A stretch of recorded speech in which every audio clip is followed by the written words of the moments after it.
नमस्कार, नमस्कार, नमस्कार मित्रांनो. मी यशदीप हजारे स्वागत करतो तुमचं आपल्या यूट्यूब चॅनलमध्ये निफ्टी बँक निफ्टीच्या डेली ॲनालिसिस व्हिडिओमध्ये. आज जर बघितलं तर मंगळवार होता. निफ्टीची वीकली एक्सपायरीचा दिवस होता आणि मार्केटमध्ये काहीसं साईडवेज टू बेरिश मोमेंटम बघायला मिळाला. कालचा ॲनालिसिस व्हिडिओ जर तुम्ही बघितला असेल तर तिकडे देखील आपण बघितलं होतं की प्राइस ॲक्शन आहे ती बेरिश साईडला आहे. थोडासा जो मोमेंटम आहे, मार्केटची जी दिशा आहे ती काहीशी निगेटिव्ह आपल्याला बघायला मिळू शकते आणि त्यातल्या त्यात जर बघितलं तर मार्केट गॅप डाऊन ओपन झालं. गॅप डाऊन ओपन नंतर मार्केटने एक सेटअप तयार केला इनसाईड कॅन्डलचा. इनसाईड कॅन्डलच्या सेटअपवरती मार्केटने छोटासा एक निगेटिव्ह साईडला म्हणजे डाऊन साईडचा मोमेंटम दाखवला. आता ज्या ज्या मित्रांना सेटअप माहिती आहे, तो कशा पद्धतीने काम करतो किंवा कशा पद्धतीने सेटअप बनतो, तर त्यांना थोडंसं समजलं असेल. बाकी नवखे असन, प्राइस ॲक्शनची नॉलेज नसेल, तर आजचं मार्केट थोडंसं अवघड होतं काम करण्यासाठी. ओके. आता उद्या जर बघितलं तर उद्या काय आहे? बुधवार आहे. 2 एक्सपायरीच्या मधला ट्रेडिंगचा सेशन आहे आणि काहीसं आपण त्याला सँडविच ट्रेडिंग सेशन बोलतो. ओके. 2 एक्सपायरीचा मधला सेशन म्हणजे काय? गुरुवारी सेन्सेक्सची एक्सपायरी असते आणि मंगळवारी निफ्टीची एक्सपायरी असते आणि जो 2 एक्सपायरीच्या मधला दिवस म्हणजे बुधवारचा दिवस. आता उद्याच्या दिवशी मार्केटमध्ये काय प्राइस ॲक्शन बनतीये, ओके, कोणकोणत्या लेवल बनतात ते आणि संपूर्ण दिवसाचा मार्केटचा ट्रेंड काय राहू शकतो याचं सविस्तर विश्लेषण आपल्याला करायचं आहे. त्याचबरोबर निफ्टी, बँक निफ्टी, सेन्सेक्स तिन्ही इंडेक्समध्ये सपोर्ट रेजिस्टन्स काय बनतात ते याचं देखील सविस्तर विश्लेषण करायचं आहे. त्यामुळे व्हिडिओ आवर्जून शेवटपर्यंत बघा. व्हिडिओ जर आवडला तर व्हिडिओला नक्की लाईक करा. चॅनलवर नवीन असाल तर चॅनलला आवर्जून सबस्क्राईब करा आणि या व्हिडिओचं लाईक चौकल आहे 1500 लाईक आणि 300 कमेंट. आय होप आपले मित्रमंडळी आहे ते कंप्लीट करतील. ओके. आता काल मी व्हिडिओमध्ये एक क्वेश्चन विचारला होता या बाबतीत की ही जी मोमेंटम आली ही पुलबॅक आहे का रिकव्हरी आहे. तर खूप लोकांचे कमेंट होते यावरती. काही लोक पुलबॅक बोलत होते, काही लोक रिकव्हरी बोलत होते. तर एक 2 मिनटात तुम्हाला मी इकडे एक्सप्लेन करतो. ही जी मोमेंटम आली होती ही या लेवलपासून आली होती. ओके. साधारण 24,361 वरनं ही मोमेंटमला सुरुवात झाली होती डाऊन साईड जायला. ओके. आणि मोमेंटम कुठपर्यंत आला? या लेवलपर्यंत आला आणि त्याच्यानंतर मग ही मोमेंटम परत कुठपर्यंत आली? परत त्याच लेवलपर्यंत आली. ओके. मग ही काय झाली? हा पुलबॅक नसून हा काय आहे? ही काय होती? रिकव्हरी होती. ज्यावेळेस पुलबॅक असतो तो काय असतो? पुलबॅक असतो तो 50% पेक्षा कमी असतो. ओके. जर मोमेंटम असा आलाय आणि एक पुलबॅक आला तर पुलबॅक हा साधारण 50%च्या आसपास आपल्याला बघायला मिळतो आणि त्या 50% नंतर परत काहीसं मार्केट निगेटिव्ह प्राइस ॲक्शन जर या लेवलवरती होत असेल तर परत मार्केट कंटिन्युएशन करतं. परंतु ही ज्या लेवलवरनं सुरुवात झाली होती पडायला मार्केट त्या लेवलपर्यंत जाऊन मार्केट परत झालं. म्हणजे याला आपण काय बोलतो? याला बोलतो व्ही शेप रिकव्हरी. तर ही काय होती? हा पुलबॅक नसून हा रिकव्हरी होती. आता कोणी कोणी रिकव्हरी अशी कमेंट केली होती, मला आवर्जून कमेंटमध्ये सांगा. आणि कोणी कोणी पुलबॅक अशी कमेंट केली होती. ठीक आहे, माहीत नसेल गोष्टी माहिती होतच हळूहळू. ओके. तर काही लोकांनी रिकव्हरी सांगितलं होतं आणि काही लोकांनी पुलबॅक देखील सांगितलं होतं कमेंटमध्ये आन्सर करून. तर तुम्ही काय सांगितलं होतं ते आवर्जून सांगा. आणि अजून एक गोष्ट, खूप लोकांचे वेगवेगळे क्वेश्चन येत असतात की सर मार्केटमध्ये काम करायचे प्रोसेस काय असायला पाहिजे, सर मार्केटमध्ये काम करायचे सुरुवात कुठून असायला पाहिजे, सर मार्केटमध्ये काम करायचे कोणत्या गोष्टी बघायला पाहिजे, सर मार्केटमध्ये काम करायचे सायकोलॉजी कशी मेंटेन झाली पाहिजे, सर मार्केटमधनं 3 वर्षापासून आहे परंतु मार्केटमध्ये व्यवस्थित काम करता येत नाहीये, कोणकोणत्या गोष्टी बघणं गरजेचं आहे. असे भरपूर कमेंट वेगवेगळ्या सोशल मीडियावरती पण येतात, यूट्यूब कमेंटमध्ये देखील येतात. परंतु त्याचं सगळ्यांचं उत्तर हे एकच आहे. ओके. मग तुम्ही नवीन असाल किंवा मार्केटमध्ये जुने असाल, उत्तर काय आहे त्याचं? उत्तर आहे तुम्हाला जर मार्केटमध्ये काम करायचं असेल तर त्याच्यासाठी तुम्हाला योग्य मार्गदर्शन पाहिजे. त्याचसोबत तुम्हाला योग्य गायडन्स पाहिजे आणि सगळ्यात महत्त्वाची गोष्ट म्हणजे तुम्हाला मार्केटचा अभ्यास पाहिजे. आणि मार्केट बघा, अभ्यास म्हणजे काय की खूप साऱ्या गोष्टीत मार्केटमध्ये शिकण्यासारख्या, परंतु फोकस कोणत्या गोष्टीवरती असला पाहिजे, कोणकोणत्या गोष्टीवरती आपण लक्ष दिलं पाहिजे आणि त्याच्यावरती आपण टाइम स्पेंड केला पाहिजे. नाहीतर काही लोक काय होतात की वर्षानुवर्ष इंडिकेटरच बघत बसतात. इंडिकेटरवर शिकण्यावरती काम करत बसतात. नाहीतर काही लोक फक्त ऑप्शन चेन वरतीच काम करत बसतात. काम करायला पाहिजे का त्यावरती? करायला पाहिजे, परंतु कोणत्या गोष्टीला किती तुम्ही वेटेज देताय हे देखील तुम्हाला माहिती असणं गरजेचं आहे. आपण सगळ्यात जास्त काय बघतो? तुम्ही ऑप्शन चेन उघडून बघता का दिवसभर? ओके, नाही बघायला पाहिजे. तुम्ही इंडिकेटर लावून दिवसभर बघत बसता का? कधी काय होतंय, कधी क्रॉसओव्हर होतोय, कधी काय होतंय, कधी काय होतंय? इंडिकेटर हे लॅगिंग असतात. मोमेंटम झाल्यानंतर तिकडे आपल्याला बघायला मिळतं. परंतु बघायला काय पाहिजे? तर बघायला पाहिजे प्राइस ॲक्शन आणि चार्ट. कारण की आपण मार्केट ओपन झाल्यापासून तर मार्केट क्लोजिंगपर्यंत आता तितक्या वेळ चार्ट बघायला नाही पाहिजे कंटिन्युअसली. ओके, परंतु सगळ्यात जास्त आपलं लक्ष कुठं असतं? चार्टवरती. चार्ट कसा मोमेंटम देतोय, चार्टमध्ये कशी मोमेंटम होतीये. ओके, बाकीच्या गोष्टी त्या सगळ्या बॅकएंडला असतात. म्हणजे ऑप्शन चेन कशी बदलते, काय होते हे आपल्याला थोडंसं समजून घ्यायला लागतं. ओके, परंतु चार्ट आहे तो सगळ्यांना आपल्याला नजरेसमोर सारखा दिसत असतो. चार्टवरची जी मोमेंटम आहे ती आपल्याला बघायला मिळत असते. त्यामुळे तुमचा मौल्यवान वेळ हा चार्ट शिकण्याकडे लावला तर त्याचं तुम्ही जास्त चांगल्या पद्धतीने अभ्यास करू शकता. आणि चार्ट शिकून झाल्यानंतर म्हणजे चार्ट काय असं एका दिवसात शिकता येत नाही. त्याच्यासाठी वेगवेगळे कन्सेप्ट आहेत, वेगवेगळे पॅरामीटर आहेत, ते पॅरामीटर बघायला पाहिजे. ओके, आणि कशा पद्धतीने चार्ट चालतो, कशा पद्धतीने मोमेंटम येतो. चार्टला जर वर जायचं असेल तर तो कशा पद्धतीने प्राइस ॲक्शन क्रिएट करतो. चार्टला जर खाली यायचं असेल तर तो कशा पद्धतीने प्राइस ॲक्शन क्रिएट करतो. कन्सोलिडेशनमध्ये ओके जात असेल मार्केट तर त्याची प्राइस ॲक्शन कशी असते. कोणता सेटअप कधी बनतो आणि कोणत्या सेटअपचा मोमेंटम कसा असतो. ओके, तर ह्या गोष्टी चार्टमध्ये शिकण्याचं गरज आहे. आणि चार्ट शिकल्यानंतर मग काय करायला पाहिजे? तर चार्ट शिकल्यानंतर आपण आपलं कॅपिटल मॅनेजमेंटकडे फोकस केला पाहिजे. कॅपिटल मॅनेजमेंट कसं चांगल्या पद्धतीने करता येऊ शकतं याच्याकडे संपूर्ण लक्ष असलं पाहिजे. मग कॅपिटल मॅनेजमेंटमध्ये कॅपिटल मॅनेजमेंट आलं, तुमचं पोझिशन सायझिंग आलं, रिस्क मॅनेजमेंट आलं, ट्रेड मॅनेजमेंट आलं. ओके, स्ट्राईक प्राईस सिलेक्शन देखील एक कॅपिटल मॅनेजमेंटचाच भाग आहे. तर ह्या काही गोष्टी आहेत, इकडे तुम्ही वेळ देऊन त्या गोष्टी डिटेलमध्ये शिकण्याचा प्रयत्न केला पाहिजे. आता तुम्हाला चार्ट पण जमला, तुम्हाला मॅनेजमेंट ही गोष्ट जमली. आता तिसरी गोष्ट कोणती उरतीये? सायकोलॉजी, मार्केटचं नेचर. ओके, तर सायकोलॉजी, मार्केटची सायकोलॉजी कशी असते, मार्केटचं नेचर कसं असतं, तुमची स्वतःची सायकोलॉजी कशी आहे. ओके, तर ह्या गोष्टी देखील खूप व्यवस्थित पद्धतीने शिकणं गरजेचं आहे. आता ऑब्व्हियसली की सायकोलॉजी आपल्याला ओव्हरनाईटमध्ये शिकता येणार नाही. जसं जसं तुम्ही चार्टचा अभ्यास करसाल, जसं जसं तुम्ही मॅनेजमेंटचा अभ्यास करसाल आणि तो अभ्यास करत करत जशी तुम्ही प्रॅक्टिस करसाल, स्किल जे आहे ते डेव्हलप करसाल, त्याच्या सोबतीने हळूहळू पॅरलल पद्धतीने तुमची सायकोलॉजी डेव्हलप होईल. तुम्हाला मार्केटचं नेचर समजायला सुरुवात होईल. ओके, आणि त्याच्यानंतर मग आपण मार्केट करायचं की नाही करायचं याचा विचार करू शकतो. मी तुम्हाला सायकोलॉजीचं अत्यंत दरवेळेस चांगलं उदाहरण देत आलेलो आहे, की तुम्ही एखाद्या नवीन व्यक्तीला जेव्हा भेटता, तो कसा आहे, कसा वागतो, त्याला राग कधी येतो, त्याचा हॅपी स्वभाव कधी असतो, त्याचा माइंड कधी चांगला असतो, त्याचा माइंड कधी खराब असतो, ह्या गोष्टी आपल्याला पहिल्या दिवशी नाही समजत. परंतु त्याच व्यक्तीबरोबर तुम्ही महिना 2 महिने जर राहिले ना, तर त्याचे सगळे गुण, अवगुण सगळे तुम्ही सांगू शकता. ओके, तर हे कसं तुम्हाला जमलं सांगायला? तर तुम्ही त्या व्यक्तीबरोबर टाईम स्पेंड केला, त्याच्यामुळे तुम्हाला त्याचे गुण अवगुण समजले. त्याचे चांगल्या गोष्टी, वाईट गोष्टी समजल्या. ओके, तो कधी उठतो, कधी झोपतो, कधी जेवतो, कधी त्याचा मूड कसा असतो, हे तुम्हाला कसं कळलं? ज्यावेळेस तुम्ही त्याच्यासोबत टाईम स्पेंड केला. मग मला हेच सांगायचं की मार्केटचं नेचर तुम्हाला कधी समजणार आहे? ज्यावेळेस तुम्ही मार्केट बघसाल, चार्ट ट्रेडिंग करसाल, मार्केटच्या मोमेंटम शिकसाल, त्यावेळेस तुम्हाला मार्केटचं नेचर समजेल, की बाबा इथून या लेवलपर्यंत मार्केट गेलं तर त्याच्यानंतर मार्केटने कशा पद्धतीने प्राइस ॲक्शन करायला पाहिजे. किंवा मार्केट जर खूप वन डायरेक्शनमध्ये गेलं तर त्याच्यानंतर मार्केट कुठे पॉज घेऊ शकतं. ओके, तर हे मार्केटचं नेचर तुम्हाला ज्यावेळेस समजेल ना, त्यावेळेस तुम्हाला व्यवस्थित पद्धतीने मार्केटमध्ये काम करण्यासाठी हेल्प होईल. त्याच्यामुळे आवर्जून तुमचे जे सगळ्यात अगोदर बोलले ना, सगळ्या क्वेश्चनची उत्तर एकच आहे.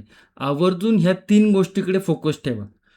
चार्ट रीडिंगकडे म्हणजे प्राइस ॲक्शन शिकण्याकडे मॅनेजमेंटकडे आणि मार्केटची सायकोलॉजी, मार्केटचं नेचरकडे. ह्या 3 गोष्टी तुम्ही जोपर्यंत परफेक्ट करत नाही किंवा परफेक्ट होतच नाही मार्केटमध्ये, परंतु ह्या 3 गोष्टी जोपर्यंत तुम्ही याच्यावरती तुमचं स्किल डेव्हलप करत नाही, तोपर्यंत मार्केटमध्ये काम करणं हे खूप अवघड आहे. आणि हे आजच्याच व्हिडिओ नाही तर हे मी वारंवार तुम्हाला सांगत आलेलो आहे. सो आय होप तुम्हाला आजही या व्हिडिओमध्ये हे लेक्चर थोडंसं ऐकायला मिळालं असेल.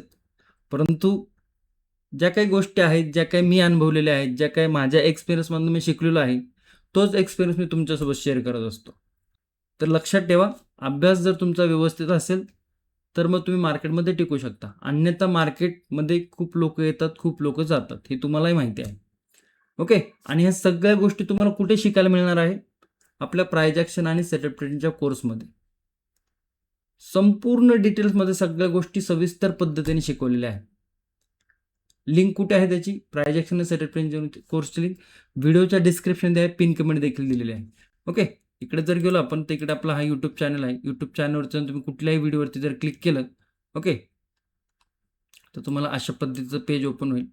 ओके. हे जर बघितलं तर हे डिस्क्रिप्शन बोलतं त्याला. डिस्क्रिप्शनमध्ये गेलं तुम्ही तर इकडे तुम्हाला प्राइस ॲक्शन आणि सेटअप ट्रेडिंग कोर्सची लिंक बघायला मिळते. यावरती क्लिक केलं की तुम्हाला अशा पद्धतीचं पेज ओपन होईल. इकडनं तुम्ही जॉईन करू शकता. ओके. इकडनं तुम्ही जॉईन करू शकता. जॉईन केल्यानंतर तुमच्या मेलवरती लगेच इन्स्टंट तुम्हाला कोर्सचा ॲक्सेस मिळून जाईल. तिकडनं तुम्ही लगेच व्हिडिओ बघायला सुरुवात करू शकता. काय व्हिडिओ आहेत? 19 व्हिडिओ आहेत. 12 महिन्याचा पूर्ण हा कोर्सचा ॲक्सेस आहे, म्हणजे 1 वर्षाचा ॲक्सेस आहे. ओके. आणि काय आहे त्याच्यामध्ये? पूर्ण हे कंटेंट आहे, पूर्ण हा सिलेबस आहे. 19 व्हिडिओ आहेत. आणि असं नाही की 5 आणि 10 मिनिटाचा व्हिडिओ नाही. 30-30, 35-35, 50-50, 1-1 तासाचे व्हिडिओ आहे. जेणेकरून सगळ्या गोष्टी तुम्हाला डिटेल्समध्ये समजल्या पाहिजे. आणि तुम्हाला माहिती आहे माझा सांगण्याची किंवा शिकवण्याची पद्धत ही खूप डीपली असते. ओके. सो नक्की ज्या व्यक्तीला शिकायचंय, ज्या व्यक्तीला व्यवस्थित पद्धतीने गोष्टी समजून घ्यायच्यात, नक्की जॉईन करण्याचा विचार करू शकता. लिंक व्हिडिओच्या डिस्क्रिप्शन आणि पिन कमेंटमध्ये दिलेली आहे. ओके. येऊया चार्टवरती.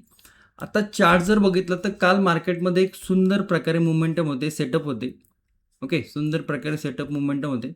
आज जर बघितलं तर आज मार्केटमध्ये इनसाइड कॅन्डल सेटअप झाला, छोटासा मोमेंटम पण दिला. परंतु ओव्हरऑल जर बघितलं तर मार्केटने कन्सोलिडेशन केलं. मोमेंटम कधी आलाय? इकडे 3:15च्या नंतर. आणि हे काहीसं असंच आपल्याला रेग्युलरली बघायला मिळते CS आल्यापासून. ओके. आता हा CSचा इम्पॅक्ट थोडा अजून राहील. आता साधारण जर बघितलं तर 15 दिवस झालेत CS येऊन. आणखी 15 दिवस आपल्याला हे असं काहीसं बघायला मिळेल.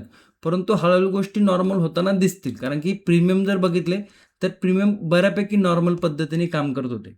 आणि आणखी एक गोष्ट लक्षात घ्या की प्राइस ॲक्शन आणि सेटअप ट्रेडिंगचे जे कोर्स आहेत, ओके, त्याचं जे आपण चार्ट ॲनालिसिस करतो ते आपण कुठे यूज करू शकतो किंवा कुठे आपल्याला ते बघावं, जिथे चार्ट आहे तिथे तुम्ही कुठेही त्याचं प्राइस ॲक्शन आणि सेटअप ट्रेडिंगचा कोर्स जो आहे तो जिथे चार्ट तुम्हाला अशा पद्धतीचे चार्ट बघायला मिळतात. मग कुठे असो तुम्ही, इंडियन मार्केटमध्ये असो किंवा अदर मार्केटमध्ये असो, जिथे तुम्हाला चार्ट बघायला मिळतो तिथे प्राइस ॲक्शन बघायला मिळते. ओके. तर तुम्ही अदर प्लॅटफॉर्मवर देखील यूज करू शकता. सगळ्या लेवल रिमूव्ह करूया. आणि इकडे जर बघितलं तर 1 तासाचा टाइम फ्रेमवरती परत येऊया आपण. काय इकडे बघायला मिळते की या लेवलवरनं जो मोमेंटम आला होता एक मोठा, त्या मोमेंटमवरती मार्केट खाली आलं आणि त्या लेवलवरती मार्केट येऊन थांबलेलं आहे. तर आता जर बघितलं तर आता एका सपोर्ट लेवलवरती आहे. मग ज्याला डिमांड सप्लाय झोन माहिती आहे, ओके, प्राइस ॲक्शन कोर्समध्ये शिकवलेलं आहे डिमांड सप्लाय झोन. तर डिमांड सप्लाय झोन माहिती आहे. तर आता मार्केट एका डिमांड झोनवरती आलेलं आहे. आता बघायचं एक आहे की हा लो ब्रेक होतोय का मार्केट इकडनंच काहीसं आपल्याला ग्रीन मोमेंटम देऊन काहीसं वरती जाताना दिसते. कारण की आता या लेवलपासून मार्केट जर बघितलं तर खाली आलेलं आहे. ओके. खाली आल्यानंतर मार्केटने एका सपोर्ट लेवलच्या आसपास सपोर्ट घेतलेला नाही, सपोर्टच्या लेवलवरती आलेला आहे. थोडंसं त्या लेवल आपण मार्किंग करून थोडं समजून घेऊया प्राइस ॲक्शन. या काही लेवल आहेत, ह्या सपोर्टच्या लेवल आहेत.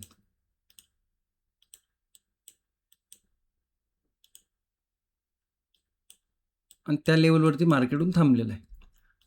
आता इकडे जर बघितलं तर क्लोजिंग आहे 24,154च्या आसपास, म्हणजे साधारण या लेवलच्या आसपास. राऊंड लेवल कुठे आहे शेवटची म्हणजे या स्पेसमध्ये राऊंड लेवल आहे गॅप फिलिंगच्या नंतर 24,000ची. ओके, साधारण या आसपास.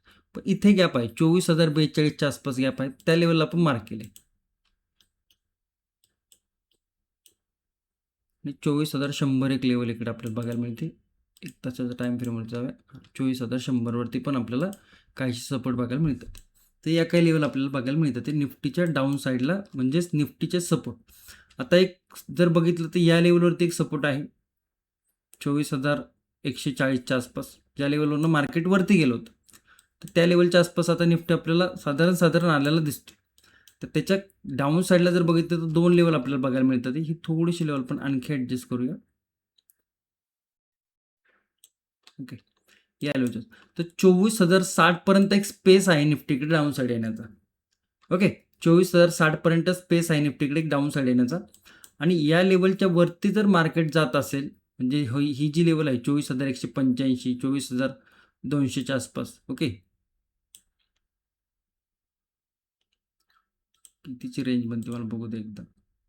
ओके, 24,140 ते 24,200च्या आसपास ही जी रेंज आहे ना, या रेंजमध्ये मार्केटला स्पेस पाहिजे काहीतरी प्रायजेक्शन तयार करण्यासाठी, जर बुलिश जायचं असेल तर. मी का बोलतोय जर बुलिश जायचं असेल तर काहीतरी प्रायजेक्शन, बिकॉज आत्ता कालची जी कॅन्डल होती ही पण बेरिश होती, जेणेकरून मार्केटमध्ये बुलिश जाण्याची पॉसिबिलिटी खूप कमी होती. हे जे आपण कालच्या ॲनालिस्ट व्हिडिओमध्ये बघितलं होतं. आत्ता जर बघितलं तर आत्ता पण काहीशी तशा पद्धतीनेच प्रायजेक्शन बनली, जी की बुलिश साईडला जाण्याची पॉसिबिलिटी कमी आहे. पण या लेवलच्या आसपास मार्केट जर काही कन्सोलेशन करून आणि 24,140ची लेवल पूर्ण इंट्राडेमध्ये, म्हणजे उद्याचा जो ट्रेडिंग सेशन आहे त्याच्यामध्ये जर ब्रेक नाही केली आणि याच लेवलमध्ये कन्सोलेशन करून जर काहीसं इकडे राउंडिंग बॉटम तयार केला किंवा 1-2 दिवसाचा एखादा चॅनल तयार केला आणि त्याच्यावरती जाऊन जर ब्रेकआउट देत असेल, तर मग या सपोर्ट झोनवरनं, कारण की आता आपण बघितलं हा एक सपोर्ट झोन आहे, या सपोर्ट झोनवरनं मार्केटमध्ये काहीसा बुलिश मोमेंटम देखील बघायला मिळू शकतो. परंतु याच्यासाठी या प्रायजेक्शन होणं गरजेचं आहे आणि त्या प्रायजेक्शन तुम्हाला समजता येणं देखील गरजेचं आहे.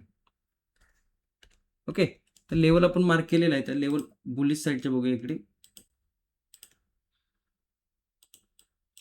इकडे जर बघितलं तर ही एक 60 ते 65 पॉईंटची आपल्याला रेंज बघायला मिळते, जिकडनं मार्केट कन्सोलेशन होऊन हे अशा पद्धतीचे काहीशी खराब कॅन्डल तयार केलेले आहे. ओके, इकडे जर क्लोजिंग असते तर आपण मग ही लेवल आणि ही लेवलला थोडासा चार्ट आहे तो रीड करायला पण थोडासा सुटसुटीत झाला असतं, परंतु आता तसं आहे का नाही. मग इकडे काय बघायला मिळते 24,154ची क्लोजिंग आहे या लेवलच्या आसपास. तर इकडनं जर डायरेक्ट लेवल ब्रेक होत असेल तर हे प्रायजेक्शनला धरून लेवल ब्रेक होत नाही, म्हणजे प्रायजेक्शनच्या थोडंसं अशा पद्धतीने प्रायजेक्शन चालत नाही. परंतु जर मार्केट जर कन्सोलेशन करत असेल या लेवलच्या आसपास आणि कन्सोलेशन करून जर सपोर्ट ब्रेक होत असेल, तर म्हणजे मार्केटनी ही जी लेवल आहे 24,140, जी की नो ट्रेडिंग झोनची सपोर्ट लेवल आहे. ओके, सपोर्ट लेवल ही जर लेवल काही कन्सोलेशन करून ब्रेक होत असेल तर मार्केटमध्ये 2 सपोर्ट आपल्याला इकडे ओपन होताना दिसतात. एक आहे 24,100चा आणि दुसरा आहे 24,060. ओके, मग हा जो ट्रेंड आहे हा पण आपल्याला कंटिन्युएशन होताना दिसू शकतो. आता याच्या उलट जर बघितलं तर याच्या उलट मार्केटने जर ही लेवल ब्रेक नाहीच केली, म्हणजे 24,140ची लेवल सस्टेन केली आणि सस्टेन करून जर लेवल ब्रेक होत असेल बुलिश साईडची, आता ही सिंगल कॅन्डलने जर ब्रेक होत असेल तर ही single candle breakout failure candle देखील बघायला मिळू शकते. त्यामुळे सिंगल कॅन्डल जर ब्रेकआउट करत असेल तर तशा पद्धतीने प्रायजेक्शन व्यवस्थित आपल्याला बघायला मिळत नाही. मग आपल्याला काय बघायचं इकडे की बाबा प्रायजेक्शन होती कशी नेमकी. मग प्रायजेक्शन जर काहीशी अशा पद्धतीने चॅनल वगैरे तयार करून किंवा व्यवस्थित पद्धतीने एक बॉटम तयार करून कुठली बुलिश प्रायजेक्शन तयार करून जर लेवल ब्रेक होत असेल 24,200ची, तर मग इकडे आपल्याला काहीसा बुलिश मोमेंटम बघायला मिळू शकतो. मग त्याच्या लेवल काय आहे, पहिली लेवल छोटीशी आहे 24,228, सेकंड लेवल जर बघितलं 24,261 आणि थर्ड लेवल 24,288. या काही लेवल आपल्याला बुलिश साईडला बघायला मिळत आहे. ओके, गॅप अप जर ओपन होत असेल या लेवलच्या आसपास, ओके, किंवा इकडे जरी थोडा गॅप अप ओपन, तर हा पूर्ण एक कन्सोलेशन झोन आहे. आणि गॅप अप ओपन होत असेल तर मग थोडंसं आपल्याला वाट बघणं गरजेचं आहे की बाबा इकडं कन्सोलेशन आहे, असं मार्केट खाली आलं या लेवलवरती गॅप अप पण होते. मग इकडे जर अशा पद्धतीची जर प्रायझॅक्शन व्हायची असेल तर मार्केटला या लेवलच्या आसपास आपल्याला काहीसं कन्सोलिडेशन बघणं गरजेचं आहे.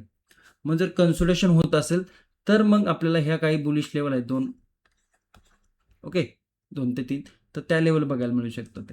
तर ह्या काही लेवल आहेत, ह्या तुम्हाला प्रायझॅक्शनवरनं माहिती असणं गरजेचं आहे. फक्त लेवल माहिती असून काय समजणार आहे? जर तुम्हाला प्रायझॅक्शनच माहीत नसेल तर ह्या आडव्या तिडव्या रेषांनी तुम्ही काय करणार आहात? त्याच्यामुळे नेहमी प्रायझॅक्शन समजून घ्यायचा प्रयत्न करत जावा. प्रायझॅक्शन समजून घेऊन परत तुम्ही कशा पद्धतीने त्या प्रायझॅक्शनला रीड करताय हे समजून घ्यायचा प्रयत्न करत जावा. गॅपडाऊन जर ओपन होत असेल तर मग परत आज जर बघितलं तर गॅपडाऊन ओपन होऊन कन्सोलिडेशन केलं आणि लेवल ब्रेक केली, रेंज ब्रेक केली आणि रेंज ब्रेक करून खाली आली. तर गॅपडाऊन जर ओपन होत असेल तर मग काही रेंज करून जर बुलिश साईडला जात असेल तर बुलिश देखील साईडला मोमेंटम बघायला मिळू शकतो, कारण की सपोर्ट लेवल आहे त्या. आणि जर अशाच पद्धतीचे काही इनसाइड कॅन्डल किंवा काही रेंज करून जर खाली येत असेल, ओके, खाली जाताना फक्त थोडा पुलबॅक घेऊन जर मग लेवल ब्रेक होत असेल तर मग परत डाऊन साईडचा मोमेंटम बघायला मिळू शकतो. ओके, आणि लक्षात ठेवा उद्या बुधवार आहे, 2 ट्रेडिंग सेशनचा मधला दिवस आहे. थोडंसं आपल्याला व्यवस्थित मार्केट रीड करता आलं पाहिजे. ओके, जाऊया बँक निफ्टीमध्ये.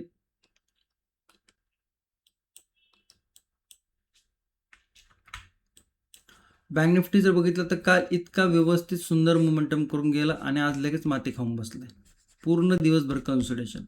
ओके, आणि असंच काहीसं चालू आहे सध्या मार्केट. कन्सोलिडेशन एखाद्या दिवशी मोमेंटम, कन्सोलिडेशन एखाद्या दिवशी मोमेंटम, हेच आपल्याला आता सध्या मार्केटमध्ये वारंवार बघायला मिळते.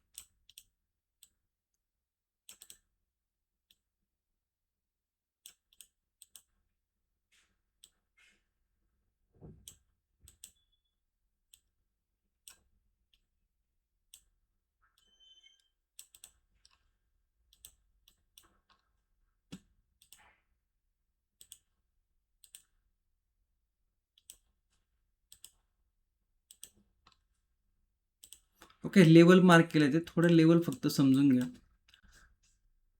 ह्या लेवलवरती थोडंसं लक्ष असू द्या. दिसते का ही लेवल? कोणती लेवल आहे? 57,124. या लेवलवरती जर बँक निफ्टी येत असेल ना तर एक बाउन्स बघायला मिळू शकतो. मग तो बाउन्स किती आहे? इकडे या रेजिस्टन्सपर्यंत, या रेजिस्टन्सपर्यंत, या रेजिस्टन्स, या रेजिस्टन्स. ओके, मोठा मोमेंटम बघायला मिळू शकतो या लेवलवरनं. कारण की काय आहे की या लेवलवरती आधी एक डिमांड झोन तयार झाला होता, तिकडनं मार्केटने एक स्ट्रॉंग मोमेंटम दाखवलेला आहे. आता परत जर मार्केट त्या डिमांड झोनवरती असेल तर मार्केटमध्ये परत काहीसा बुलिश मोमेंटम बघायला मिळू शकतो. आता या लेवलवरती इतका मोठा मोमेंटम होता, तर जर इतका मोठा मोमेंटम जर नाही तर एक 50%ची पुलबॅक, ओके, एक 50%ची पुलबॅक आपल्या इकडे बघायला मिळू शकते. एक या लेवलच्या आसपास म्हणजे 57,413च्या आसपास पुलबॅक बघायला मिळू शकतो. जर गॅपडाऊन ओपन होत असेल तर मग ओपनिंगमध्येच काहीसा मोमेंटम बघायला मिळू शकतो. तर ही एक लेवल तुम्हाला माहिती असणं गरजेचं आहे. मग आता तुम्ही म्हणता की सर मग इकडे का लेवल मार्क केली? ही नो ट्रेडिंग झोनची 57,211ची लेवल आहे आणि रेजिस्टन्स बघाल तर 57,413. ही लेवल आपण काय बघितली? डायरेक्ट जर गॅपडाऊन ओपन होत असेल तर. परंतु मार्केट जर बघितलं तर इकडे असं चॅनलमध्ये आहे. आता इकडेच ओपन होऊन जर मार्केट छोटीशी लेवल ब्रेक करत असेल तर हा एक छोटासा सपोर्टपर्यंत म्हणजे 57,124 पर्यंत एक मोमेंटम बघायला मिळू शकतो आणि त्याच्यानंतर मग आपलं फोकस हा ट्रेड मॅनेजमेंटकडे असायला पाहिजे. ओके, कारण की या लेवलवरती सपोर्ट आहे, कधीही एखादी मोठी कॅन्डल आपल्याला बघायला मिळू शकतो, मग ट्रेड मॅनेजमेंटकडे असायला पाहिजे. सेकंड लेवल 57,038 आणि थर्ड लेवल 56,925. तर या काही डाऊन साईडचे लेवल आहे. बुलिश साईडला खूप काही अशी चांगली आणि सुटसुटीत प्रायझॅक्शन बघायला मिळत नाही, कन्सोलिडेशन आहे. फिरून जर वरती जात असेल, काही लेवल ब्रेक होत असेल, 57,413 नो ट्रेडिंग झोनचा रेजिस्टन्स, तर मग रिस्क मॅनेजमेंट थोडंसं इकडे व्यवस्थित करता आलं पाहिजे, because risk factor higher side आहे. ओके, आणि पोझिशन सायझिंग देखील तुम्हाला माहिती असं पाहिजे, काय असं पाहिजे तुमची. 57,544, 57,663 आणि 57,761 या काही लेवल आपल्याकडे बघायला मिळत आहे. ओके, नो ट्रेडिंग झोन तुमच्या समोर आहे. 57,413, 57,211, साधारण 200 पॉईंटचा नो ट्रेडिंग झोन आपल्याकडे बघायला मिळतो. गॅप डाऊन तो तिकडे आपण बघितलं, पण तो गॅप अप जर ओपन होत असेल तर कन्सोलिडेशनमध्ये जाण्याची पॉसिबिलिटी आहे किंवा पुल बॅक घेऊन परत या सपोर्टवरून एक बुलिश मोमेंटम बघायला मिळू शकतो. पण त्याच्यासाठी हा जो रेजिस्टन्स आहे 57,413चा हा ब्रेक करणं गरजेचं आहे. जाऊया सेन्सेक्समध्ये. काय सेन्सेक्स तर आहे ना, तुम्ही जर व्यवस्थित बघितलं ना तर एक ब्रेकआउट फेलियर इकडे सिनारो बघायला मिळू शकतो. म्हणजे या लेवलचे इथे सपोर्ट होता, मार्केटने इकडे एक डाऊन साईड मोमेंटम दाखवला आणि मार्केटने जर इकडं हा जो एक आजचा लो आहे हा जर ब्रेक नाही केला तर एक सरप्राईज मोमेंटम आपल्याला बुलिश बघायला मिळू शकतो. हे थोडंसं लक्षात ठेवा तुम्ही, जे काय मी सांगतो हे थोडंसं व्यवस्थित लक्षात ठेवा. ओके. आता ज्या लोकांनी फक्त निफ्टीपर्यंत व्हिडिओ बघितला असेल, तिथनंच व्हिडिओ स्किप केला असेल, तर त्यांना हे नॉलेज बघायला मिळालं नसणार आहे. आणि तुम्ही जर इथपर्यंत असाल तर तुम्हाला ही गोष्ट शिकायला मिळते. ओके. तर लक्षात काय ठेवायचं आहे की इकडे हे 77,500 ही जी लेवल होती ना, हा लेवल एक बऱ्यापैकी सपोर्ट होता. परंतु ओपनिंगच त्या लेवलच्या खाली झाली मार्केटची, त्याच्यामुळे मार्केट खाली आलं. ओके. आता हे ब्रेकडाऊन फेलियरचा जर सिनारिओ होत असेल ना, तर हा मोमेंटम मार्केट एका दिवसामध्ये देखील दाखवू शकतं. ओके. या ज्या लेवल आहेत ना, हा जो रेजिस्टन्स आहे 78,000 78,100च्या आसपास, तर हा मोमेंटम एका दिवसामध्ये दाखवू शकतो. म्हणजे एक दिवस अशी फुल मोठी आपल्याला एक ग्रीन कॅन्डल बघायला मिळू शकते. ओके.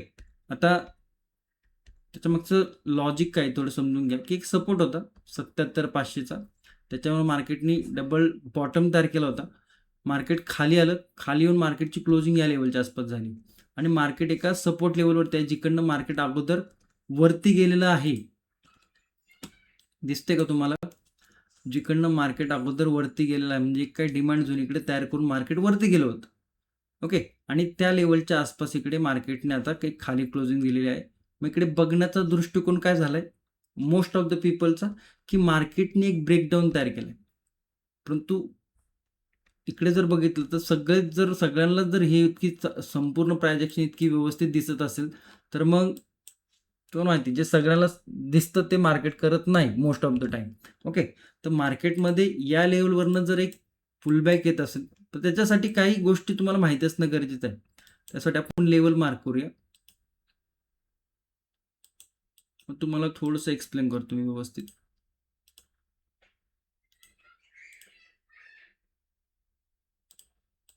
ओके.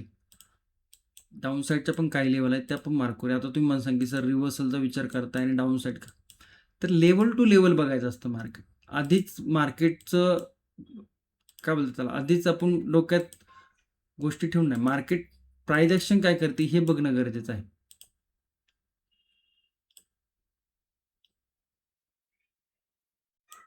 ओके. आता आपण काय बघितलं की या लेवलवरती क्लोजिंग आहे. कुठली क्लोजिंग? 77,235ची. ही जर लेवल मार्केट ब्रेक करत नसेल, मग काही छोटं मोठं गॅप अप पण झालं, परंतु ही जर लेवल मार्केट ब्रेक करत नसेल आणि मार्केट जर इकडनं वरती जात असेल, हा जो स्विंग आहे नो ट्रेंडिंग झोनची लेवल आपण मार्क करूया.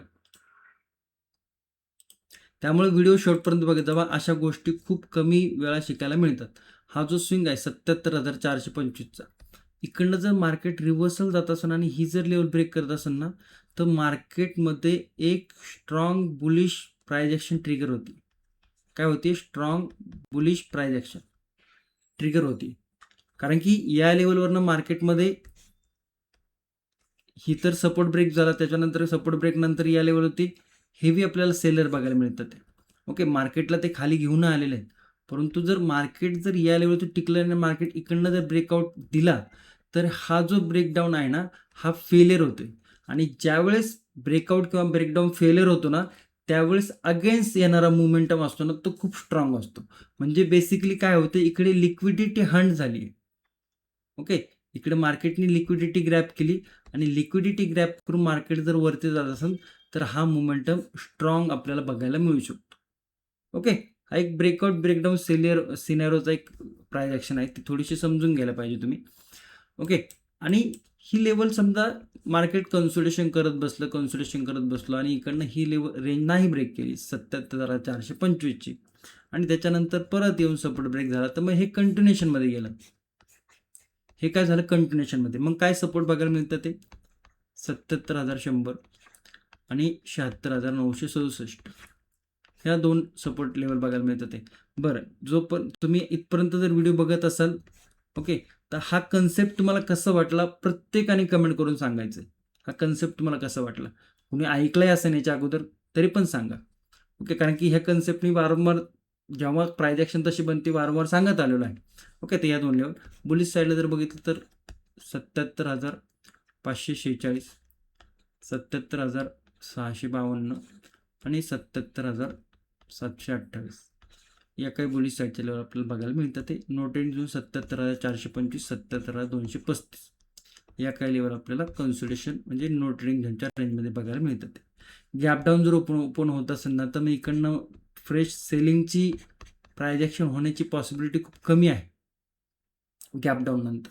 ओके, मग गॅप डाऊन नंतर मार्केट काय आपल्याला असंच रेंगाळत जाताना दिसू शकतं. परंतु जर गॅप अप ओपन होत असेल ना, तर मग या लेवलच्या आसपास एक रेजिस्टन्स पुल बॅक घेऊन मार्केट जर इंट्राडे हाय ब्रेक करत असेल, ओके, पुल बॅक घेऊन इंट्राडे आहे, तर मग ही प्राइस ॲक्शनची सिनारिओ काहीसा बुलिश बघायला मिळू शकतो. मार्केट इकडनं आणखी मोठे मोमेंटम दाखवताना दिसू शकतं. ओके, तर या काही लेवल आहेत. व्यवस्थित तुम्हाला निफ्टी, बँक निफ्टी, सेन्सेक्स तिन्ही इंडेक्सचे लेवल समजले असतील. व्हिडिओमधून जर तुम्हाला काही शिकायला मिळत असेल तर आवर्जून कमेंट करून नक्की सांगा. तुमच्या मित्रांपर्यंत, मैत्रिणींपर्यंत नक्की तुम्ही शेअर करू शकता, ज्याला शिकण्याची इच्छा आहे. ओके, आणि याच्यामध्ये आणखी काय इम्प्रूव्हमेंट करायला पाहिजे, कोणत्या गोष्टी तुम्हाला आणखी शिकायला पाहिजे, हे देखील तुम्ही कमेंट करून सांगू शकता. ज्या मित्रांनी व्हिडिओ शेवटपर्यंत बघितलेला आहे, okay, master class, master analysis, okay, अशा पद्धतीचे काहीशी तुम्ही कमेंट करू शकता. ओके, नेहमी लक्ष ठेवा, जर तुम्हाला याच्यामध्ये काम करायचं असेल तर याचा अभ्यास तुम्हाला येणं गरजेचं आहे. धन्यवाद. जय हिंद, जय महाराष्ट्र, जय शिवराय.